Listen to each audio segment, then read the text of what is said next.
Hello and welcome to the Mapping the Doctrine of Discovery podcast. The producers of this podcast would like to acknowledge with respect the Onondaga Nation, firekeepers of the Haudenosaunee, the Indigenous peoples on whose ancestral lands Syracuse University now stands.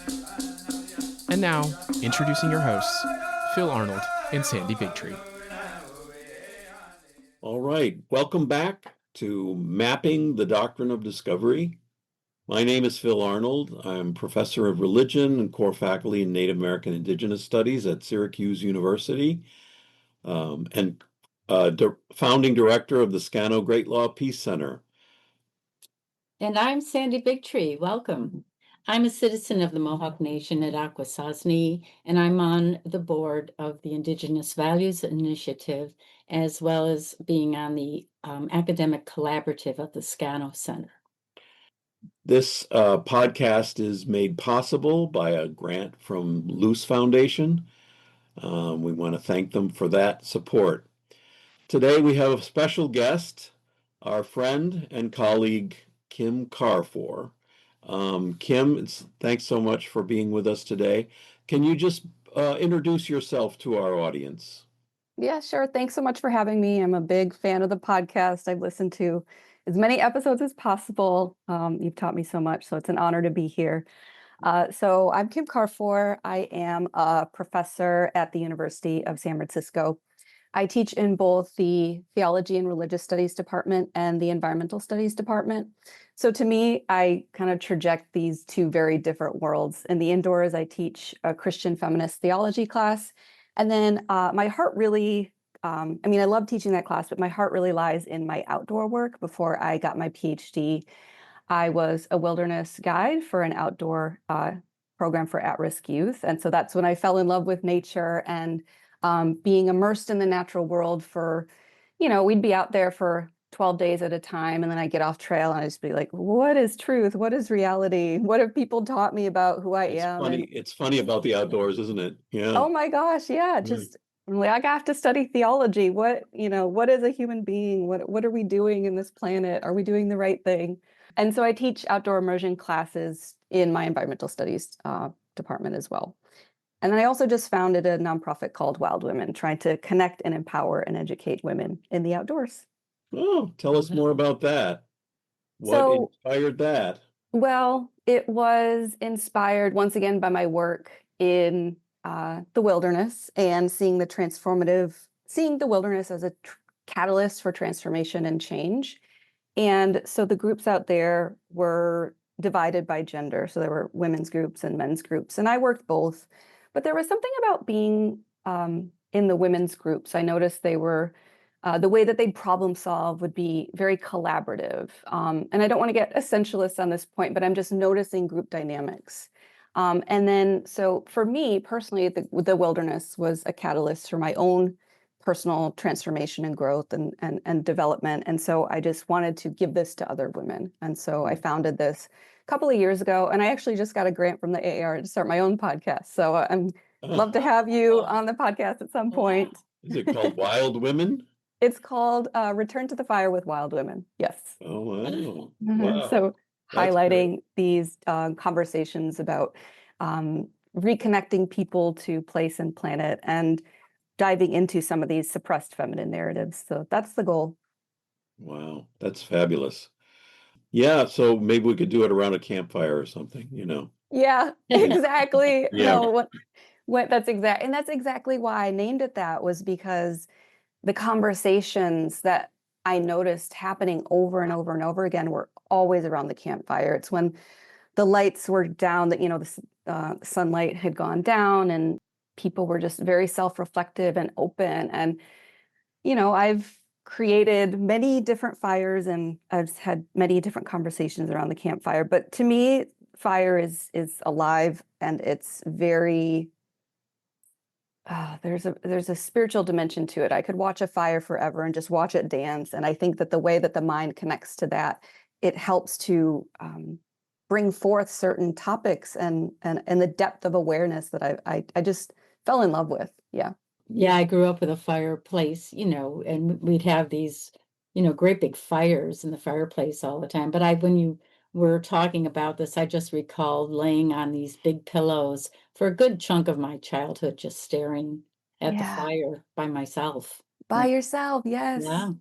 Oh, do you remember what did that feel like, or did that inspire you in any way? It's really hard it's not linear, I don't think. No, it's not at all. Yeah. No, not at all. Yeah. The movement and the power of it. And it's just fascinated with Yeah. its life, it's so Yeah. powerful It is so powerful. and grounding to sit Yes. and look at it. Yeah. I think it's And important for kids to get out and, experience fire and Hmm. camping and outdoors. I mean, it's it's just so in itself is just so, Oh, wonderful. especially today with everyone yeah. glued to their iPhones or cell phones. Oh, Just what yeah. are we going to do Mhm. to reorient the children, Mhm. Yeah. Weapons of mass Mm, distraction. Yeah, Yep. exactly. It Yep. reminds me, so a couple of weeks ago, there was a big article in the Wall Street Journal, I think, not the Wall Street Journal, Washington Post, I think, on indigenous uses of fire. And it Mm. was, I used it in my class, and it was really situated in Northern California where you are. And Wow. they're utilizing like Yurok traditions to fight, because fire is such a, destructive force in California. And so they're trying to find new relationships to fire. And there were these videos in there, kind of embedded in the article where this native man is sort of like talking to the fire and mhm. moving it along in some ways, Mm. so they're moving and sort of watching it very closely and stuff. And I thought, wow, and I showed it to my students. They were just captivated by the whole thing. Yeah. But yeah, my brother lives in Northern California too, so I'm always concerned about out of control fires. I remember Yeah. talking to our Tadadao, Sid Hill. He said long ago they would manage fires here too and protect the village where they were living, but the fire Really. still was able to, exist and Right. move and be a fire, but they could manage it. So, Yep. And the yeah. and the woods were open. So we had buffalo here actually, that's why there's Buffalo, New York. And so they had like the canopy of the woods, of course, but the fires would not get hot enough to really Yep. burn the trees. They would burn the undergrowth, right? So Hmm. that the animals and people could, Right. it would be regenerative as well, Yes. Yep. regenerate the soil. So Yep. a lot of things about fire. I mean, I know you're this is kind of an aside, frankly, but it's you're onto something, I think there. It's kind of an aside, and it's kind of core to who I am as a person, because when I love fire. I love it so much. When I go hang out with my friends, they're always like, "Oh, Kim's gonna let Kim do the fire," and I'm kind of a purist about it. I don't like to use paper Yeah. unless we're kind of in an emergency situation. But it's also what brought me to your work, because when I was out teaching, being a wilderness guide, I learned how to make fire with sticks, so using the bow drill method and the flint and steel method. And then it's this living question of mine that I have, which is, as a non-Indigenous person, what is a just relationship to um, teaching or embodying these ancestral skills, right? Is Yeah. it just for me to be teaching this?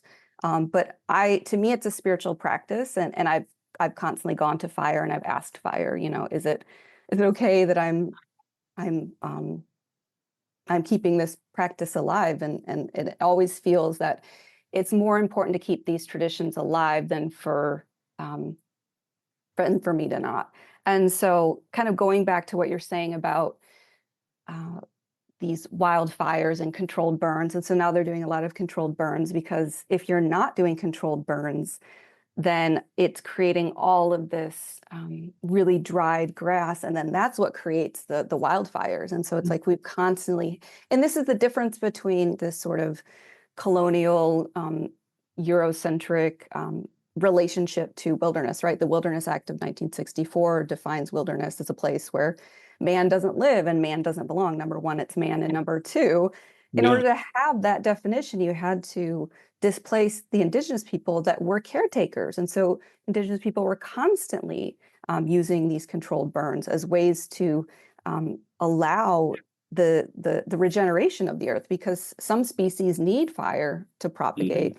But if you're not doing that, then certain species are getting overgrown. They get super dry with the drought, and then the wildfires come and sweep it up. And if they were practicing controlled burns, then it wouldn't get so hot to where it is charring the big trees. So, no, the onslaught of colonialism and Christianity just wreaked so much damage to our cultures, because they were not allowing us to be in proper relationship with the natural world. And our Tadadao says peace cannot be attained until you're in proper relationship with the natural world. So anyone who's going to work towards re-engagement is not appropriating indigenous people. We're meant as human beings to engage with the natural world and foster this kind of healthy relationship. That was pretty much drilled out of us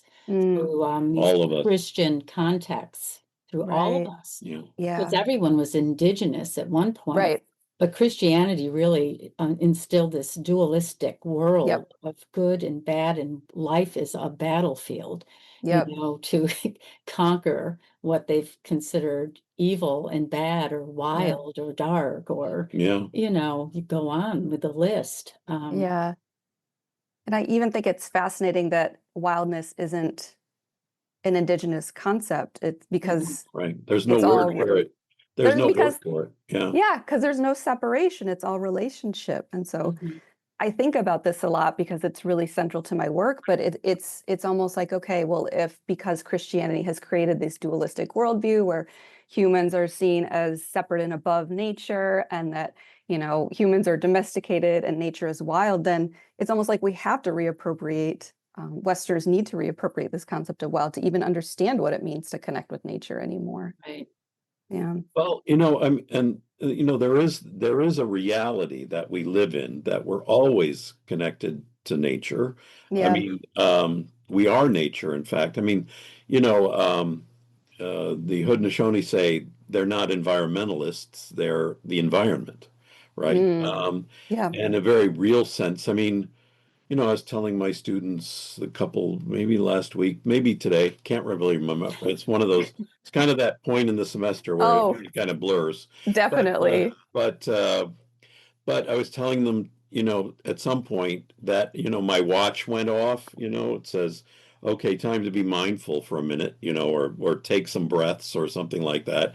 And so I'm thinking, it tells me to watch your breath. Then I realized, I said, well, it's really not my breath. It's not my possession, because breath is always an exchange with plants, right? I mean, that's just kind of a fact of existence, right? So we can't exist outside of a kind of, interaction with the world around us, food, water, fire, heat, all that. We are the environment, and if we look at it almost in that kind of, I don't know, STEM way, that biological way, then from that, follows the meaning of being human, right? It's profound. Well, there's moisture and water in everybody's breath, and we're inhaling, each other's breath as well. Right. Yeah. Especially when we're gathered together with any other person. So we are so interconnected, but it's our minds, the separation of mind and body that was also drilled into our awareness of who we are, that we think we're separate, but we're really not. And the Haudenosaunee like to say that we carry in us the fire, our fire, All of us do. It's your heart. Um, it's our spirit in a way, right? So we have to tend our own fire. Mm, I love that. And yeah, Mm. so this is all kind of roundabout way to saying keep it up, so Great. you can do what you like Yeah, and think about how you can. I mean, I understand and appreciate that you don't want to be extractive in right. any kind of knowledge or Mhm. anything like that, and that's a good thought to have that you should talk about. But then on the other hand, we all need to we only are going to make it if we can somehow um, put that gift economy of living Mm, in conversation with the other economic realities of our lives, right? That seem to be driving climate change and all these other factors, right? So, right, right. um, so Yep. anyway, I really appreciate that. And I think that holding the question has been really important for aligning myself with the practice in a respectful way. mhm, But also, I don't think I'd ever lose a sense of reverence and respect for the practice because, like I said, it is a spiritual practice to me. And I really appreciate right, how you shared that. What is it? A Haudenosaunee attitude or idea or belief that we all carry our own fire and that it's our job in this life in this world to tend to that. And that's what I teach my students. So every nature immersion class, I teach them how to make friction fire, and that it always to me is this practice of curating and participating in and discovering your own fire. And fire is a spiritual metaphor. And so I think that's partly why the goal of Wild Women is to empower women. And I see it all the time in this fire making practice. I remember I had a student who she said, in all of my years at USF, I think my greatest achievement was when I finally started fire because I don't know why actually. She didn't say why, but yeah, that it was an achievement. And I think it's that spiritual recognition of who we are and what our purpose is here. Because back to your point about, okay, yeah, so we're these beings that were trained to live in these economic realities. And of course, yes, I need to have a job in order to feed myself and my loved ones. right, And right, but that's not all we are. And I think that practicing, kind of like what you said, remembering our interconnections and practicing having these spiritual practices of remembering, yes, and okay, yes, I have to put on this outfit, whether that's a human outfit, and techno-industrial human outfit, this right, consumerist outfit, just to thrive now. But yes, and I'm working towards a gift economy. Yes, I'm right, working towards wakening people up to their interconnected self that includes the whole evolutionary um, of the planet, right? All the beings were interconnected. And one of my teachers, Brian Swim, would always say, we're made of stardust and it's just recycled material over and over again. And I think, right. okay, you can know that cognitively, but if we felt that as an embodied being, we would be living very differently on this planet. Yeah, yeah. Well, I love Joni Mitchell, so yeah, I like the reference. So yeah, Oh, it's um, a Joni Mitchell reference. yeah, we are Stardust. Woodstock. Woodstock. Okay. All right. All right. That's where he got it. Okay, Okay. I'm that's gonna where have he to got talk it. to him about And this. it's Okay. he's not wrong either, I mean that's absolutely true. We're carbon beings. Yeah. So yeah. Very cool. Um so this is a podcast about the doctrine of Christian discovery. Yeah. And I think we've kind of touched on it a little bit, but you sent us a couple really interesting articles. And I wonder, they're very different, by the way, I Mm-hmm. mean, Mm. and I wondered if you could the doctrine of discovery isn't mentioned in either one, but I think there maybe you could just talk about how this topic sort of touches on your concerns, one with snakes and the other with ecofeminism, right? So Right. um, I think something that Sandy was saying is about the impediments, right? The impediments to us really fully realizing our humanity. The language, Hmm. right? This Mm. dualism of Yeah. identity. Right. Yep. It's never in any kind of fostered to have any kind of relationship. It's always like, one end or the other. I was saying to Phil, what is it? The magnetic pole in the north compete with the magnetic pole in the south.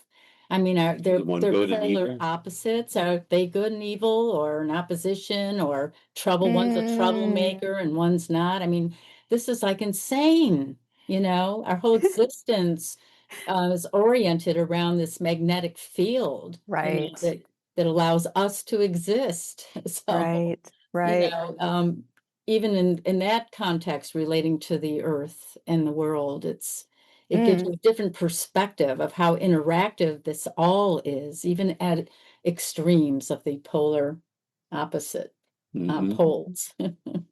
That's fascinating. Yeah, I got into the work of ecofeminism through an ecofeminist philosopher. Her name is Val Plumwood, who actually she came head on with a crocodile, and she got taken down and was rolled around 3 times with the crocodile death roll, and then lived to tell the tale. And she is talking about kind of what you're saying, Sandy. So I'll go back to the polls in a minute, but that she didn't realize how even her, as this decolonial figure who's advocating against the colonial forces, that even her, at a moment of death, she realized that she was still seeing herself as separate as the natural world, right? Oh, I'm more than just food. I'm better than this. And how easy it is to get co-opted into those narratives just by living in these worlds. And so she really critiques this dualistic worldview, especially aligning how she identifies the logic of colonization, where it's the same logic that humans have used to justify the historical domination of nature that men have used to justify the historical domination of women that men have used, right? And so thinking about that logic and how it gets its claws in you, and it structures the whole hierarchy of the colonial project. And so this was my way in. And so thinking about, okay, how does this connect to the doctrine of discovery? Well, it's the framework that justified them putting into law these ideologies, right? It was the logic of colonization was the ideological scaffolding that upheld what justified the doctrine of Christian discovery. And so I've done a lot to, especially in my Christian feminist theology class, and then in my work in feminist theological circles, I do a lot to critique and deconstruct this monotheistic male God, because I think, in the Christian tradition, it's blasphemy to even. Exactly. I mean, questioning is a big no-no. Pushing back is also, okay, you're going to go to hell. And what is hell? We don't know. But those are the tools that Christianity has used to kind of maintain this ideological scaffolding. It keeps us in these fear, just like a fear response where, and I've gotten really into now tracing the line of, okay, logic of colonization, doctrine of Christian discovery, domination of women by men, and then how also in the papal bulls that justified the witch burnings. Yeah. So, Mary Daly. Thank you, Right. Adam. If God is male, then male is God. And so it's the material and the ideal, right? If you have these theologians or philosophers who are creating the worldviews or the ideas that then the people who are then creating the material world, right? The economic structure, the governmental structure, the politics, then it justifies, and then instilling that with genocidal practices or the witch burnings. And so that creates the bodies that then just abide, right? Because once again, it's back to survival. So ideological fear. Right. Yeah. And then you find yourself confronting a copperhead snake. Oh yeah. And that was it's no longer ideological.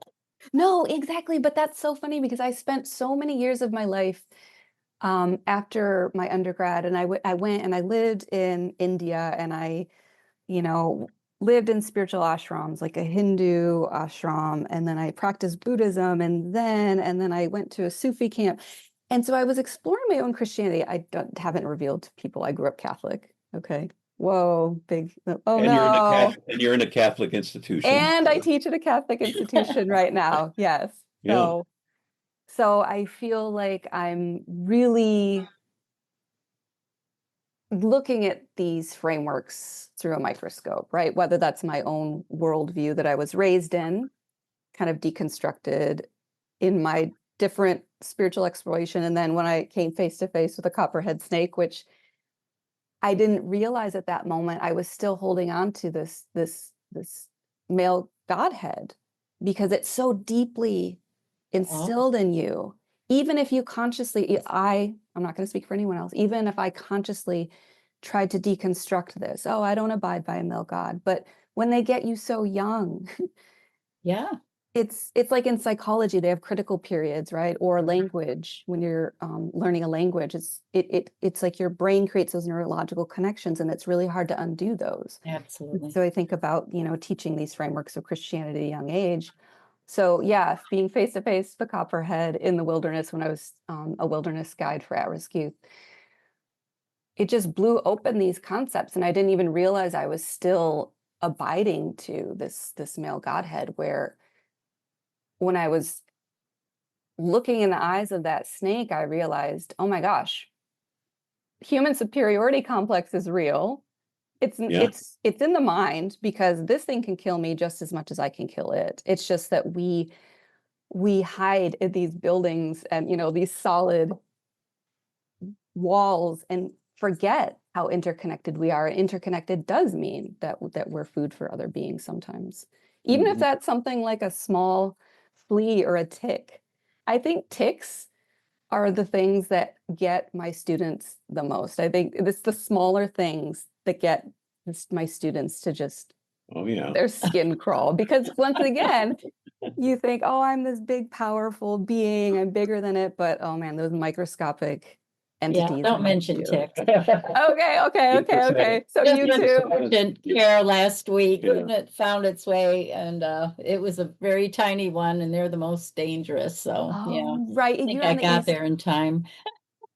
Was it on Mickey, you said? No, well, I'm sure it came off Mickey, but it was on me. Oh no, Sandy, did it bury it? Did it burrow? I think I flew to the urgent care. Phil went off to work, and I just hopped in the car when I saw it early in the morning, and I'm like shaking, getting myself there so someone can remove it for me. Yeah, oh my sent me a gosh. picture. She sent me a picture, it's like. But I get it doesn't have the bullseye. You didn't get the bullseye, did you? I didn't know. That's good. That's a good sign. Yeah. You can get them tested. So if you pull them out, and you can get them tested to see if they have Lyme disease. Yeah, I had it, but Phil recycled the little. I threw it up. I don't know. I mean, it was like several days later, and I didn't see a bullseye. It was behind her ear, so I kept checking. And said, "You're fine. Let's." It hurt though. Yeah, it really hurt. Really hurt. I mean, I've been bitten before, and but this one really hurt. Oh I've no! never experienced that. Yeah. I wonder why. Very strange. Yeah.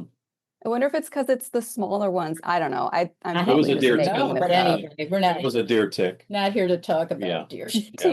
But it is changing the subject. It is a symptom of our times, right? So, the logical extension of this theology of colonialism, of the doctrine of discovery, is we're going to experience more and more aggressive behaviors towards us. If it's fire, I mean, all the fires you have out in California, or or ticks, or whatever, whatever else, right? Yeah. So this is coming at us in a big way.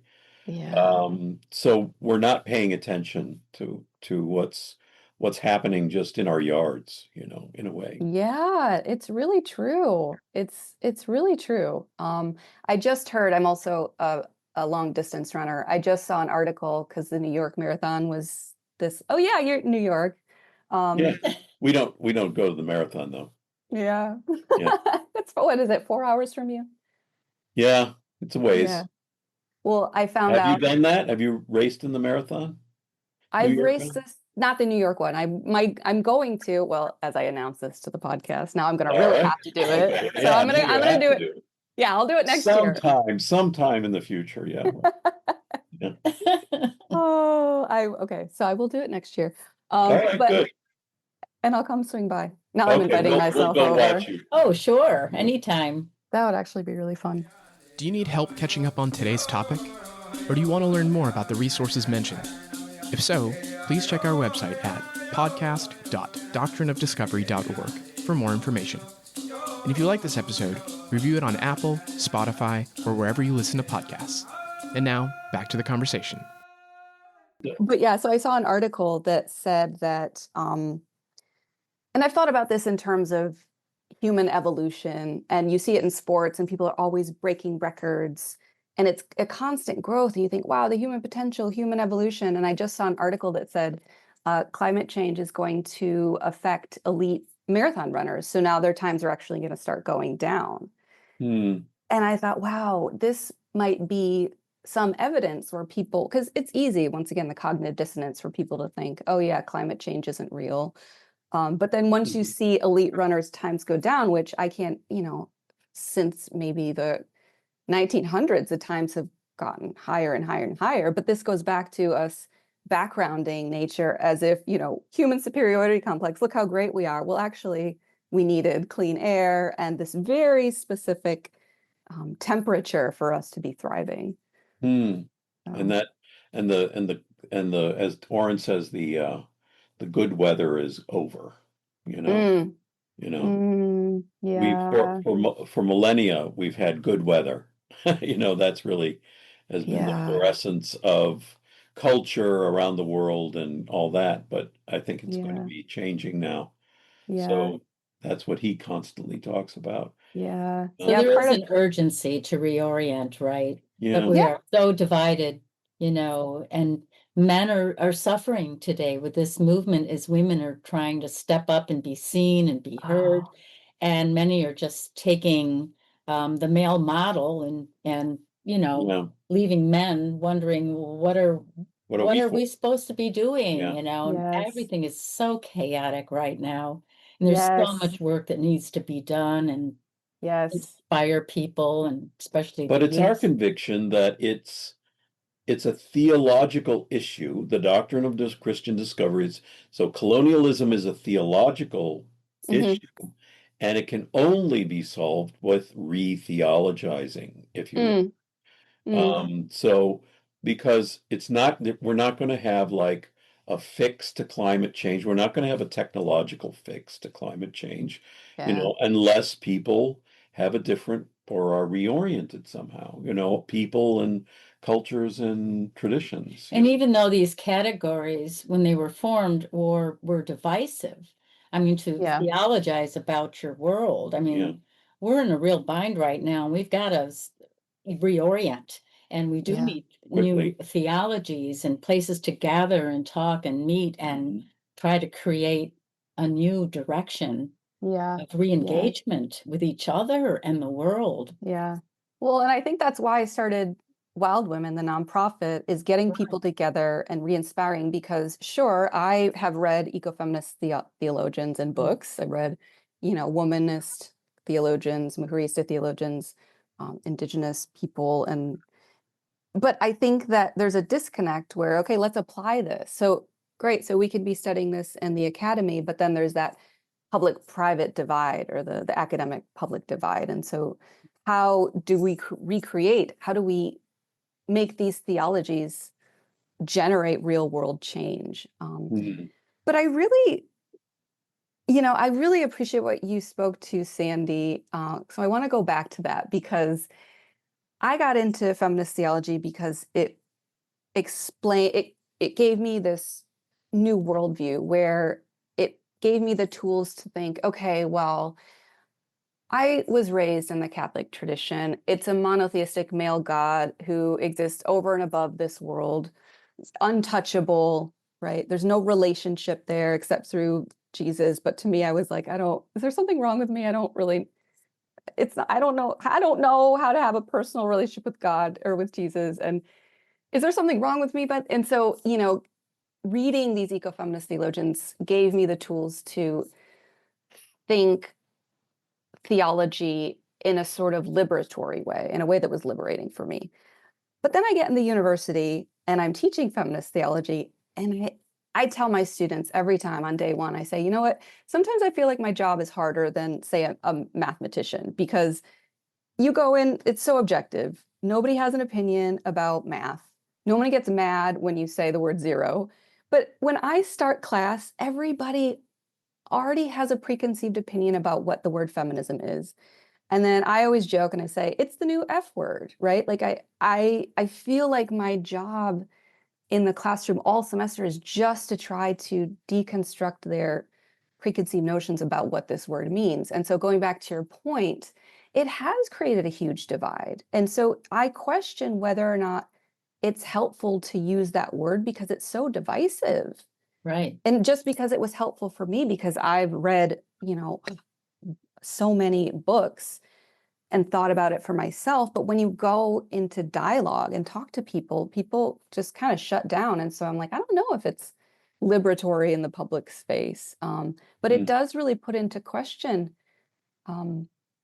these relationships. It's like, okay, so we had this, Christianity created this hierarchical relationship between men and women. And now women are kind of showing up in a different way. They got empowered by the feminist movement after 4 waves. And now men are just, I don't think men and women know how to relate to each other anymore. At least I see that as young people sometimes. There's just so much fear there. So I don't know. I'm curious what Well, you I think think added about to that. that, of course, is online dating and the internet and meeting a potential partner through your phone. I mean, Right. that just seems to me bizarre. Always has, but Mhm.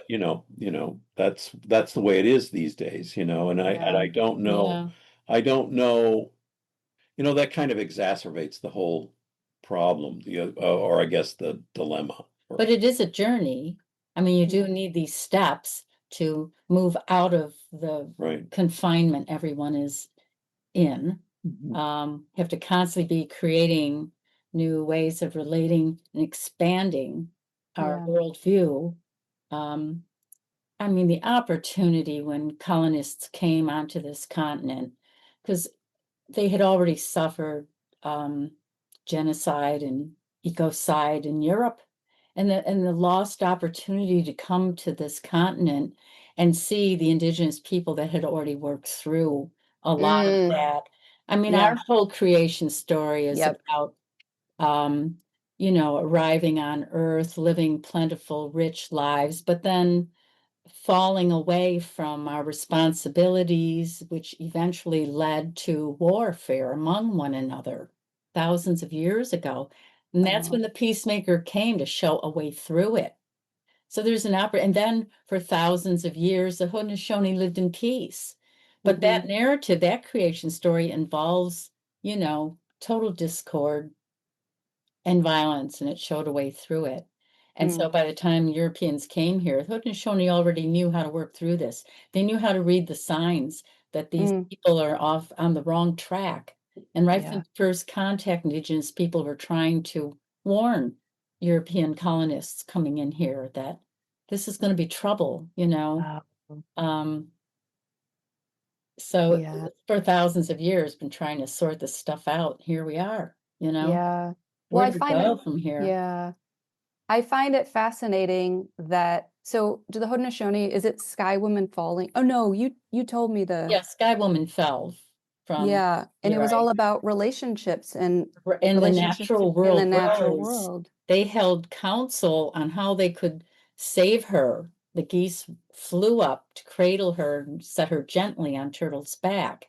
She didn't appoint anyone to do this, or Yeah. it was just this nonverbal exchange, and the animals gathered together and, welcomed her. Yeah. And then even when the peace was restored and the peacemaker first selected Jigonsase, who was trying to bring the soldiers together, the warriors together in her house by feeding them and lodging them. And the peacemaker said, "You have a big heart, but you're enabling," so many words. He didn't speak English, of course, keep in mind, but you're enabling them to continue on this way. And it's not going to be resolved through reasoning and conversation, right? Gave her instructions that came from the creator that she had to go into the forest with the women. And then one by one, over a period of time, one by one, different animals would present themselves to each clan, each woman, and the animal would identify what clan she would represent. And that's the story. So it's this relationship with the natural world. They sustain our lives in more ways than we think, Wow. Wow. So it's foregrounding the natural world. The natural world chooses what clan you belong in. Right. That's the natural world is in charge. Oh, definitely. That's what we're going to find out. Yeah. Climate change is going to teach us that painful reality. Our medicines are often replicate what organ is good for you, how it can heal, specific part of your body. And then of course it's been told that through dreams and sweat lodges sometimes it'll be revealed to you what you need to consume to heal yourself, which plants. Yeah, it's very it's a real thing, and there's different ways of being in communication with the natural world and each other. But we've been taught that's of the devil, block it off. And so here we are. It's evil. Totally isolated, and then the women in Europe who carried this knowledge were burned at the stake as they were in this country. It's like, I know, it's that how do we severance. undo this and set it back on track? But that goes back to the fire, the spiritual connection, because when I was face to face with the copperhead snake, that transformed my whole direction in life. And so then my goal was, okay, now I want to bring out more women into the natural world, maybe to connect with their, and this is where it goes back to appropriation. I can't use the term totem animal because it's not part of my lexicon, but there is something when you have could be your symbol for this wild women, the copperhead snake could be your logo. Oh, okay. Okay, I'm gonna change my logo.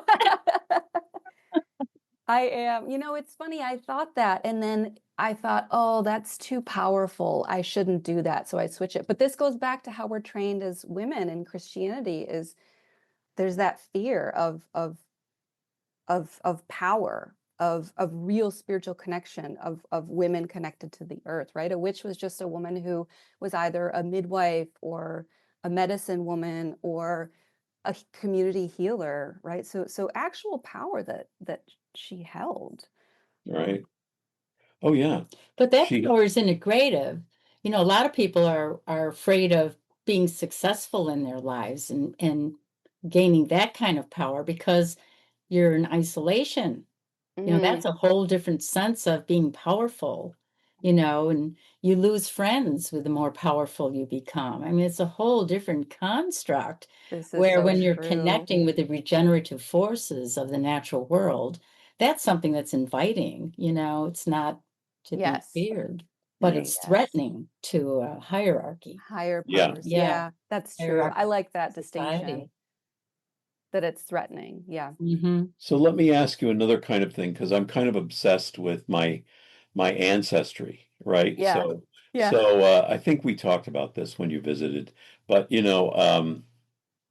so my ninth great grandfather, and I think we have something like, what did you say? Almost 3,000 ninth great grandfather. I don't remember the number. Something like that. We have a lot of ninth great grandfather and mothers. But he was a jurist in the witch trials at Salem, right? So he burned women. Can we go back? What's a ninth grade? What did you say? A ninth grade? Ninth great grandfather. Oh, ninth great grandfather. Got it. Ninth great grandfather. Sorry. That's okay. Keep going. Yeah. So so I have, and we all have these ancestors who I feel are still present in our bodies, right? We are the, the living embodiment of those who came before us. That's a kind of indigenous sensibility, right? We have um, these traumas from the past in a variety of ways, like Sandy was saying, but also we've we've we've done horrible things, if we want to claim it from our ancestry, right? So I'm kind of obsessed with this idea that we and this really came from Jake Edwards, who's on our board, and he says, everyone ought to figure out how they came to be here, and then you can figure out what it means that you're here. And that's a kind of indigenous sensibility, right? So good and bad, like the Haudenosaunee have real, traumas even in their story of, battles and killings and all that, right? What does it mean for colonists to investigate their ancestry in this kind of a way, as a kind of meaningful exercise of how you came to be here, right? The fact that this was like the 1650s and or something like that, can't remember exactly, but but that but we've been here almost 400 years, our families, and yet I wouldn't say we're indigenous. So how it's not a function of time, you know time lived in a place that makes you indigenous, right? It's a kind of way of being in the place, and how do you reconnect with that through, all of these, right? Well, you're Events connected of to the your past. ancestors Right, because you carry their DNA. right, exactly. Is there a fire in each DNA Right. molecule? Yeah. I mean, Right. how involved does this get? I mean, the body itself is it's just all these colonies of microorganisms. Are we just hosts to all these Traumas. colonies and traumas? And there is no separation of mind and body, I think, Yeah. it's all integrated, and we should talk about it and consider it, and we could be maybe helping our ancestors through the process because they're living that's kind of a Mormon. through us. Yeah. Oh. Did you say that's a That's say kind of that's a a- Mormon thing. I mean, we can somehow help our ancestors, but they would put it more like you can save your ancestors. So I don't know. No, I'm not Well- putting in about that that. context, but we are, and I have always kind of felt that with my dad, that Yeah. I do this work to help clarify where we came to, but Yeah. So it's back to fire, I always I picture the nucleus as having fire. Every little nuclei is a spark of fire. Life is fire. And right. so if that spiritual fire connects us to all living beings, including our ancestors, then it is the work of this spiritual fire that draws us into the future. And so there's a philosopher, his name is Jacques Derrida. He talks about the past that's never been present. And so I think about my embodied existence is to reclaim or navigate the past that's never been present. So if I feel my ancestors calling me to do something that drives me into the future, like this podcast, I think this conversation, I do remember you talking about your ninth great grandfather being a juror in Yes. trials, and Oh yeah, terrible. But I kind of look for these terrible people in my Exactly. past. It's like, how did they justify leaving home and coming here? That's kind of my question, right? And that needs to be solved for all of us, I think. Well, I mean, engaged with, I don't know if solving. Oh, not solved. Yeah, well, solved for me, I guess. Yeah. But it is that which draws you to the work, because if you felt like you had no injustices in your history, then you just go retire on a beach, and then, what's the Right. purpose of living? So I'm not saying that these are good, but I also just really appreciate navigating these tensions with you because we laugh about it and it feels very light. And I think that's something that is so difficult. And I get this in teaching feminist theology is the guilt and the shame. I'm like, that's not getting us anywhere. It wasn't me. It wasn't you 9 generations ago. It's just, this is where we're at now, right? Right. And so No, I'm not assuaging any guilt. I'm just thinking that no, it's not that. It's not that at all. It's more like, how did we come to be here in this kind of way, right? It's a way of mapping the doctrine of discovery in a way. Yeah, right. Yeah, I think now a word from our sponsors. Tagline now. So yeah, but but it's an important exercise, and it's taken us all kinds of different places, which has been really fascinating. So I like that you use the word exercise because it's almost like engaging in the work of digging into our past and bringing in the future that we want to see. It's an exercise, it's a practice, but it's like exorcising ghosts, exorcising that spirit that has been part of your, I don't like the word genetic because it feels very bloodlined, but the connection to our ancestors. Yeah. Well, I think there's something theological about it too. I mean, I think there's something it has something to do with God talk, because it's that these people then, I can't remember his name. Anyway, he was justifying this activity of burning women as part of his religious worldview, right? Right. And so I can understand what's happening now, for example, with white Christian nationalism, from that kind of vantage point, right? So I in some ways understand the drive that, that would have created that sort of worldview. And I think then from that's an important information, then you can start to unravel it. Yeah. Well, then you probably understand what's going on in the world way better than me from your viewpoint. Well, Adam, actually, our producer, Adam, who is looking at us, he understands it much better than any of us on this screen. So, yeah. Why don't you say something, Adam? You're very kind. Thank you. I appreciate this. And was your ancestor John Hawthorne? No. No. It begins with a C. It was like I'll find it. Yeah, well, I'd love to know. Never mind.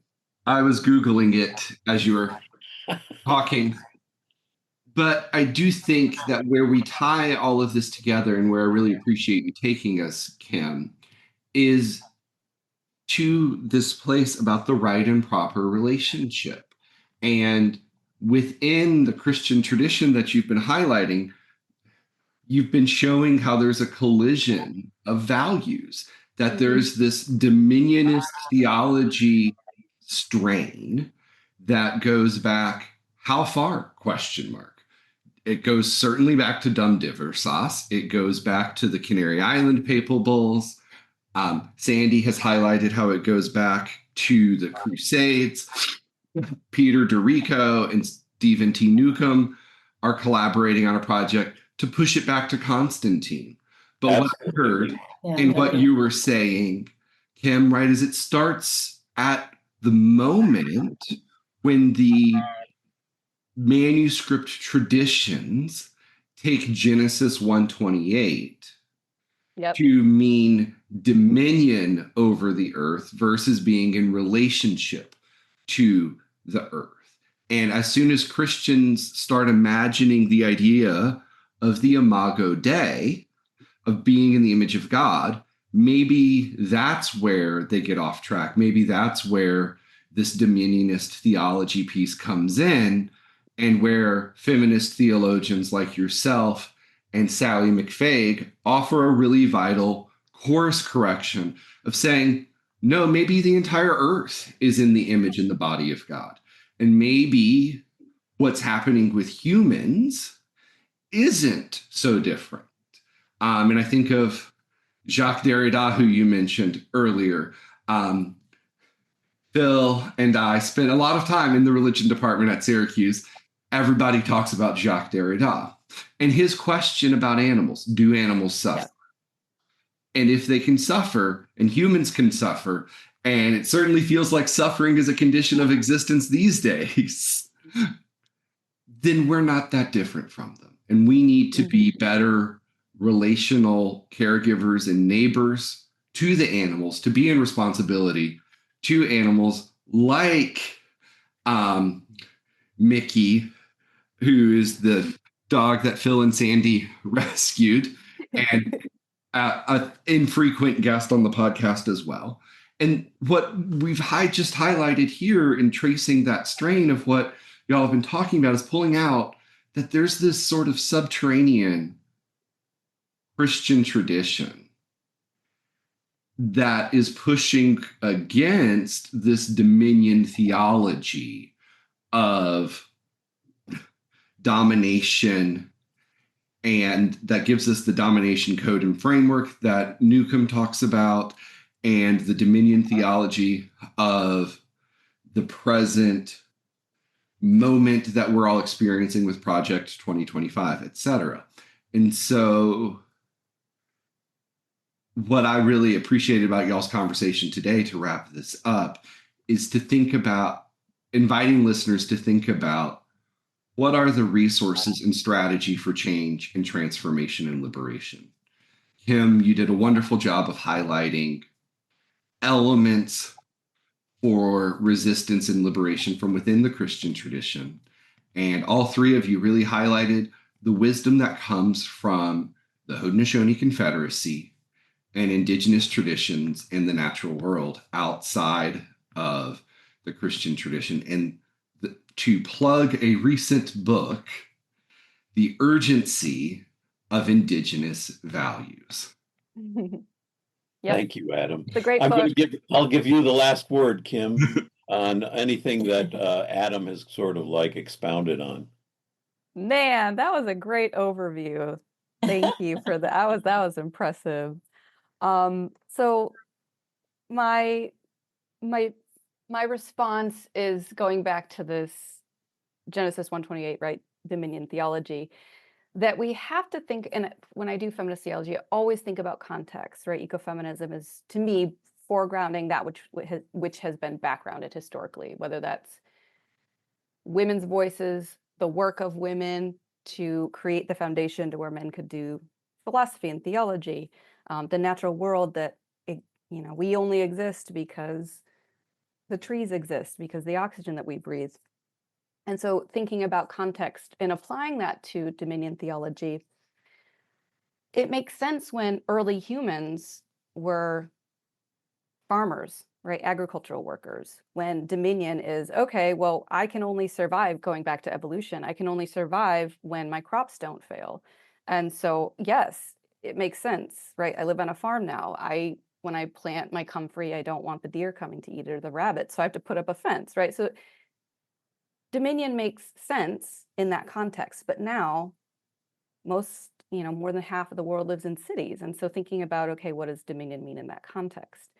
And so then, Adam, you also said something about, you referenced Sally McFague, The Body of God, which I really appreciate you bringing that to the conversation.